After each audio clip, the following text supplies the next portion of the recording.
You can adjust the angle of the fan by moving it forward or back, and there's a knob in the front for the wind speed. I've never maxed this thing out, by the way, because it's got amazing airflow. I always keep it between 50 and 75%, and it's really quiet.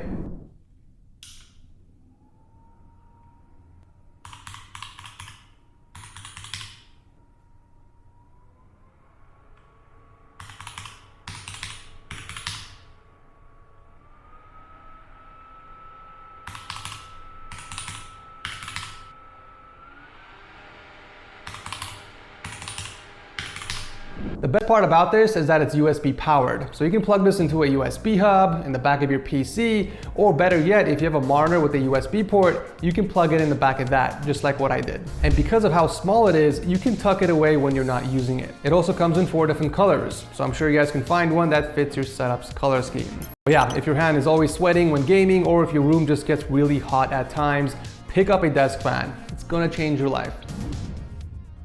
This next item is great for us PC users who like to play on a controller. You know, sometimes the keyboard and mouse just doesn't make sense for certain games out there like Elden Ring or Forza Horizon 5.